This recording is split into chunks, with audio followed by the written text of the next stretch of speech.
Hello, everyone, and thank you for joining us today. My name is Lee Batista with Jitterbit. I'm also joined by Dominic Dunkley, also from Jitterbit. And before we get to today's presentation, let me actually give you a couple housekeeping bits, which is that this session is being recorded. A link to view the recording of the session will be sent to everyone via the email address that you used to register for today's session. Also, as time permits, at the end of this presentation, I will be answering questions, and to ask those questions at any time, feel free to use the questions area of the GoToWebinar panel that you should see on the right side of your screen. If you ask us questions, again, as time permits, we'll answer them live on the session. For any of the ones we don't get to, we'll be sure to follow up with you directly. And with that, let's get right into the presentation. So here's a quick quiz with a quartet of familiar names, hopefully for all of you guys. Let's think about these companies there and when they've recently made their mark in terms of these valuation numbers that you've actually seen here. It's when they went live or acquired. In the case of Uber, when they were really starting to make some noise last year. And if you think about how many people were there to bring these companies to this valuation, you really could be surprised by how few resources there actually were at these companies when they got there. And really looking at that, you can see that at some point these companies really came to the conclusion of uh, do they go after composing solutions, or do they go with writing code and building their solutions from the bottom up? So clearly from us at Jitterbit, we want to show you the benefits of composing platforms and applications and intelligence versus that right side that you see on the screen where it's just going to be lines and lines of endless code to actually build your solution on. So if we look quickly at, before we go down the road, you can see this typical blueprint of an enterprise IT infrastructure. And then you can truly understand what research firm Gartner says with future apps need much of the functionality and data sitting in today's applications, where you don't want to have to try and navigate that sort of messy map of your back office. So, with that, we definitely look to enable the rapid application composition for the enterprise when we look at these solutions here. Um, at Jitterbit, we want to make sure that you can build on a foundation where you're empowering the innovation of whatever you're looking for in your solution through integrations and through APIs. So if we just look at that one side, the integration side, you can see how we can help you modernize and harmonize your business data infrastructure through powerful integrations of your solutions and the other offerings that you have. So going back to that sort of messy network map that you were looking at, you can really see that you can take any of those solutions that you have, whether it's like your ERP or your CRM or anything that's within that infrastructure, and you can offer that seamless user experience that you're looking for to come across from all of these platforms you're trying to compose, and have a foundation of strong integrations to make sure that that data is something that's shared and available to all of the users that you have. And to even get more specific, for an example, if we sort of look at an example of infusing AI, with IBM Watson in there, you can get a pretty good example here of adding intelligence as sort of a key enabler for providing a better UX for everyone. With that example, this is actually kind of a good example here is like myself speaking to you from the United States, across this global audience for all of you in Europe and the Middle East, and take an example of an international call center. So, with that, if I was like a U.S. representative and I wanted to try and talk to or communicate to some of the other call center representatives where they may be across Europe or again in like Japan or in Asia, and I have that language barrier of not being able to actually speak any of those local languages. So having the ability to provide um, the added intelligence there to help you work through all of those language issues is really easy to embed and compose into any of the solutions or business workflows that you have. Here's a quick heads up example here where if we were to build that AI functionality for translation into Salesforce here with some of the case submissions, as you see, like if we were to get something in French or other languages, we would have the ability to trigger that translation through the infusing of AI through however sort of integration you want to build into that backend, so that I could easily translate any of the other language call cases that would happen, where you can see with this workflow within our actual interface, it's really simple to just create that as an extra step in there, where you saw from the previous screen, it's just a one button click for me, and in the back end, it's just as simple to build that to make sure that we can get that translation done. And then we also, if you look at the other half of it with APIs, to manage and to consume and sort of expose those APIs is really a part of modern business overall. So if we bring up again that familiar diagram here of the messy IT back office, you can look at where you don't have to take down the foundation that you've built there, or you don't have to code and rebuild all these pieces that you have there, when you can just use the APIs or microservices to make sure that you can access any of the data or any of the solutions or platforms that are actually already part of your business infrastructure. And with that, you can see that you no longer need those hundreds of developers to actually get there, where people are writing those endless strings of codes. To get there, you can really just do those simple API calls and use a platform like what we have at Jitterbit to make sure that you can get there and get access to whatever particular pieces you need. And of course, it's not just limited to what you already have there. You can create APIs so that we can bring together in one solution the API management part of an iPaaS offering. So it's not just the integration side, but all of the API sides as well, and enable your organization to get this done even faster through readily available APIs or even custom APIs that you can create and build yourself. And with that, it also allows you to publish, or we allow you to publish and enter those API marketplaces where other companies may be, and where new customer segments may be available as well. Plus, you can tap into those available APIs that are outside of your infrastructure, so that if you need data sets from other applications or other platforms that are out there, that's something that you can easily take that data, and it's not just things like IBM Watson or AI or artificial intelligence out there. You can take those third-party data sets and bring it into the fold for your business solutions that you actually want to try and get done. So with that, this is the Jitterbit solution that we try and offer, and that's bringing together the best of all of that intelligence over a layer of APIs and integration, so that you can intelligently connect all those solutions and all of those clouds for the business offering that you want to have for your customers, as well as the infrastructure that you want to have to help run your business. So with that, let me bring us to the demo portion, and I will pass the controls over to Dominic. There you go, Dominic.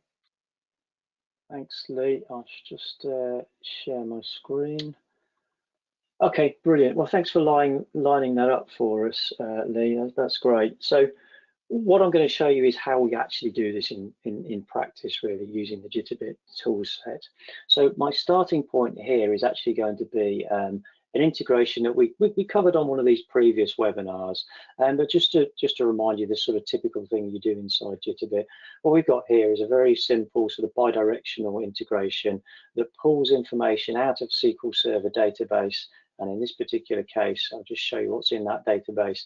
I've effectively got a bunch of account records inside that database, and really what I want to do as part of my process is I want to upsert those into Salesforce. So I'm doing a sort of data loading, data migration exercise with this.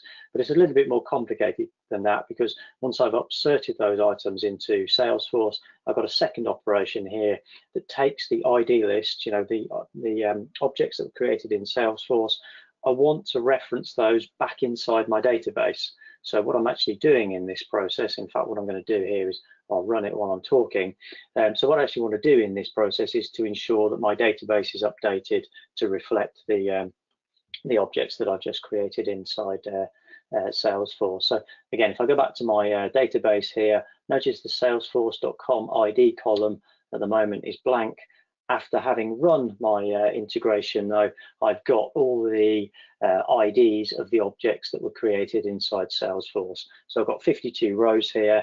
I think if I go over to my Salesforce instance and just refresh this list, then you should see that I've got 52 records there. Pick one at random. This happens to be non-Salesforce ID 10. So Komodo Ipsum here would be, obviously, I'll just pick the right row, look, Komodo Ipsum, all those values created across. So a very, very typical and powerful integration capability that Jitterbit provides to you with this graphical environment. But it is very much self-contained. You know, I would typically run these as sort of synchronization processes, perhaps on a scheduled basis, but there is a growing requirement to package up these integrations and reuse such integrations as microservices, as Lee was talking to us before. And the idea then is, once I've got these microservices as sort of standard components, they can be consumed and used in all sorts of other business processes. So, for example, you know, enabling an IT team to do the very rapid application composition that Lee was talking about before.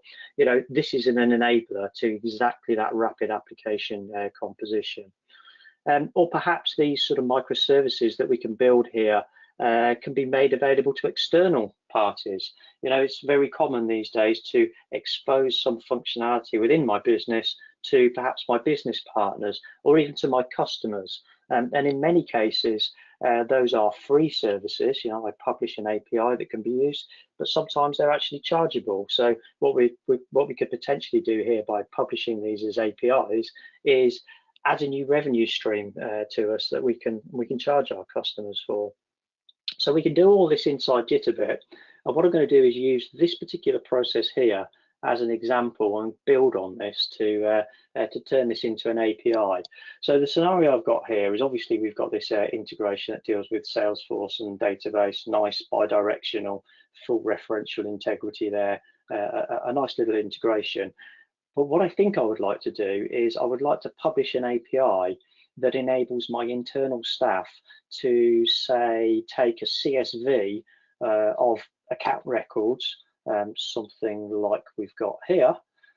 Just take this CSV file, and I want to provide a service that they can just call as a web service, pass this CSV file to it, and then behind the scenes, what Jitterbit will do is effectively load all the content into the database and then run this whole process through here, so that content gets loaded into the database, into Salesforce. I've got all those referential integrity links in there as well, and I'm going to send the user some sort of response message just to confirm that that's all happened. So the way we do this in Jitterbit, well, I've got another operation built here. First thing I'll point out are these two steps in the middle. These two operations should look very familiar here. It's exactly what we saw before. I'm querying the database, upserting to Salesforce with the resultant IDs. I'm then mapping those back down to my SQL Server database. So this central bit's the same. Obviously, we have a bit at the beginning and a bit at the end that's slightly different.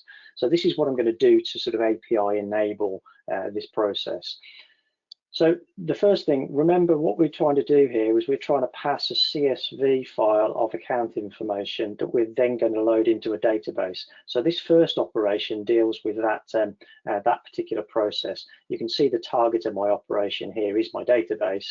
The source is a special source that we use in Jitterbit called the API request. In other words, I'm not looking to a particular file server, or I'm not looking on an FTP site or a shared network drive or in a particular database or anything. What I'm doing here is I'm expecting this to be deployed as an API, and the data that I want is going to be passed to me via the API as the request object.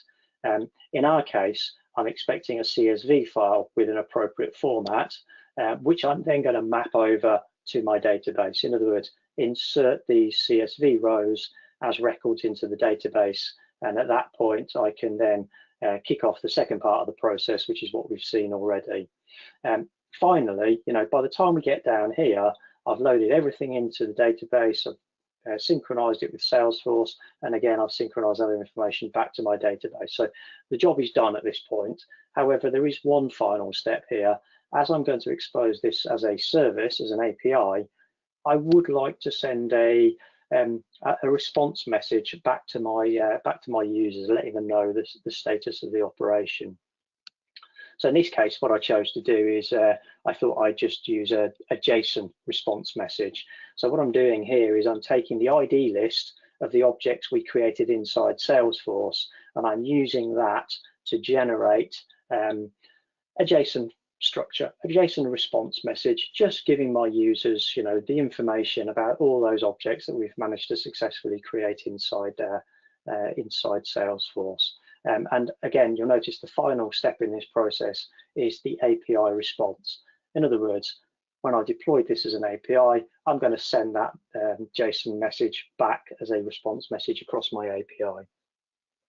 So it's not an earth-shatteringly different integration flow. I've just sort of enabled it to be used as an API. So how do I expose it as an API? That's the big question here. Normally within Jitterbit, when I deploy this, I can schedule it, and that's okay. Well, that gets me so far, but that's not what I want to do here.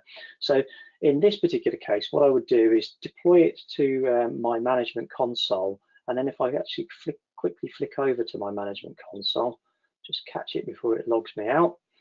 I did miss it. Let me just log in again quickly. So inside my management console, one of the things I can actually deal with here is API management. So we're interested in this section, and you'll see there are 3 different things I can do.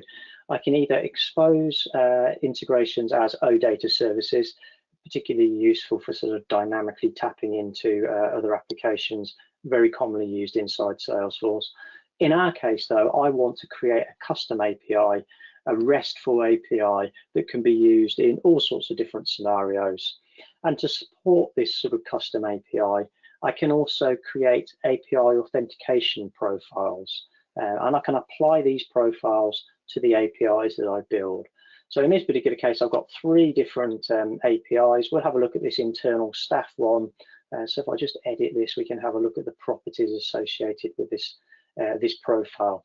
So this profile is associated with a particular Jitterbit environment. So you can have different profiles for each of your different environments that you create within Jitterbit, and they're completely self-contained. I've obviously given it a name, so this profile is obviously aimed at my internal users. So because it's for internal users, I don't need to go too overboard in terms of authentication and identification of them. So all I'm doing here to authorize them is I'm just using a basic authentication profile whereby my users are going to log in with a username and a given password, and that will identify them to me as internal users. Because I'm quite happy that they are internal users, in this particular case, when I log any of these calls, I'm just going to use the username. So they're all going to sign in with this particular username. But perhaps if I was exposing this as an external API, then I might want to use a custom request header to log all activity associated with this API. So typically that might be something like the IP address of the end user. Also, for restriction purposes, then I can also bolt this down a little bit further and restrict the IP address range that is allowed to be used in this particular profile. So again, because this is internal staff, I'm not going to actually apply any IP restriction to it, but if I wanted to, then I could specify individual IP addresses or groups of IP address ranges that I might want to authorize end users for. So I've got a profile that I can then apply to any of my integrations that we're going to build. So that's really where the fun starts. If we go back to our API management platform, and let's think about building a custom API. So this shows me a list of all the APIs that I've already got deployed in my environment, but what we want to do is build a new one from scratch. So let's create the new API button, and there are a couple of different sections of information that we need to fill in.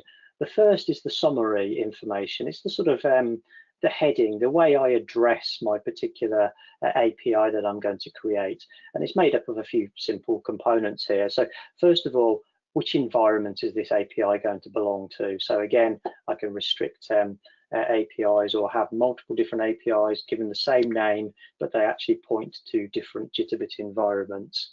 Let's give it a name. Let's call this import accounts. Import accounts. If I click to the next field, it says, okay, well, this is your user-friendly view of the world. This down here is your API friendly view of the world. Perhaps let's give it a version number as well, and give it a version number of 1.0. Maybe I'll add a description explaining what this is all about. And you might notice up here the service URL has been created dynamically as I type these values in here, so you can see which particular environment we're using, what the version number is, and actually the endpoint for my REST web service. So this is actually going to be my RESTful URL that points to my web service. So now that's configured, what I need to do is assign particular operations to it. So when I hit this endpoint, what's going to happen in the Jitterbit world? Well, this is pretty straightforward. All I need to do is pick the HTTP method associated with this endpoint. I could have any unassigned type here or custom types, but I'm just make sure we can use a post message in this particular case. So when I post to this endpoint, I'm basically going to pick a particular project. I think it's somewhere down here. It's this project we're interested in. And then from within that project, I want to call one of my operations. So the operation we just looked at in Design Studio a moment ago is this insert accounts from an external CSV. So as simple as that, really, associated this particular operation with this particular RESTful endpoint. The final bit of configuration here is my response message. So once I've executed this operation, what am I going to send back to the API? Well, you'll notice there are a few things. Obviously, no response is pretty straightforward. I'm not interested in sending any response back. I can use a system variable inside my Jitterbit operation, so I can build up a complex structure of a response across the entire operational chain based on system variables. But in our case, I'm just going to use the final target. You'll recall that what we did inside Jitterbit was said, this is my API response. So whatever I get from this transformation is effectively my final target. And that's what I'm going to use as my response here. So let's assign that operation to this particular method. Obviously, if I wanted to, then I could add additional operations to different methods associated with this RESTful endpoint. What I'm also interested in doing here is providing those authentication profiles. So as it stands at the moment, this API is completely open to anybody that can view this URL. That's not really what I want. So I just want to restrict this to my internal staff profile. So let's assign that profile to it. And again, a bit like we could have various different HTTP methods for calling this web service, there's absolutely no reason why I can't attach multiple authentication profiles to change the way that this works depending on how I call this system. There is one other little bit of information here, some generic settings. Am I going to restrict this to HTTPS only, specify some timeouts? Am I going to turn debugging on for this API and what have you? I'm just going to leave these as default settings at the moment. Click the add button, and then we should have over here a new import accounts API that we can test out. So let me just copy the URL of this web service to the clipboard, and then what I'll do is I'll move over to my test suite. So in this particular case, I'm going to use Postman, a well-known HTTP posting tool, to test out my my API that I've just built. So let's paste in the endpoint there. Notice we're going to make this a GET request. Well, I've specified that we need a POST request, and then in the body of this request, I need to add my CSV content. So let's get my CSV content from here. Let's just simply copy that and paste that into the body of my request. And at this point, I should just be able to test this out by hitting the send button, and we will send that request off to our API, and hopefully we get an interesting response message. Well, let's just put that in preview mode. No such API. Okay. Well, what's actually happened here is the API has not actually been published yet. There we go. Try it a couple more times. It's just waiting to get through to the system, and it's published. And I've got a system error here, 401 unauthorized.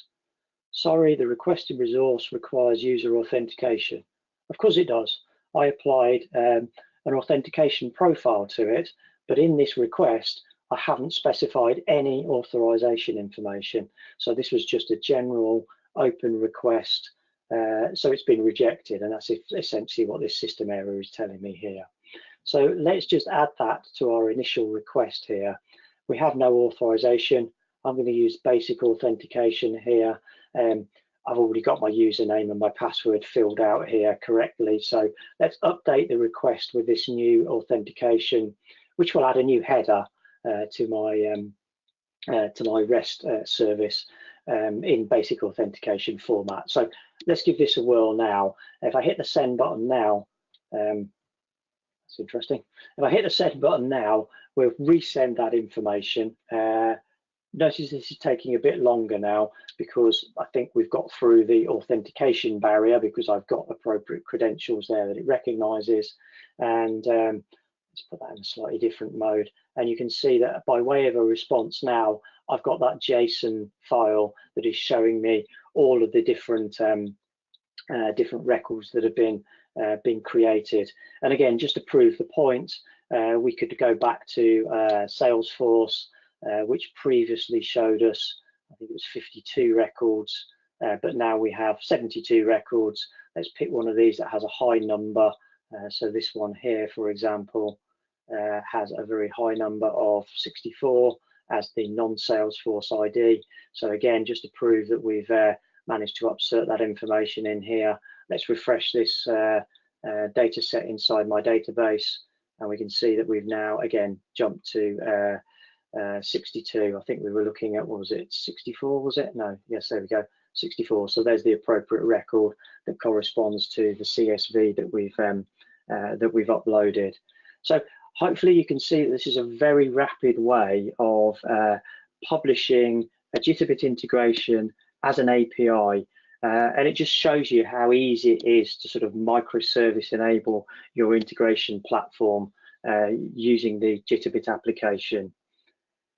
So with that, that concludes the sort of technical part of the demonstration today. So I don't know if we're a bit tight for time. Lee, have we got time for some questions, or should we follow up with those independently afterwards? Yeah, well, we will follow up directly with some of the questions, especially those of you who've asked some of the pricing details here. But let's in this short amount of time, at least go over one quick question that someone had here, Dominic, and that is there a limit to the API calls and data that you can use through Jitterbit?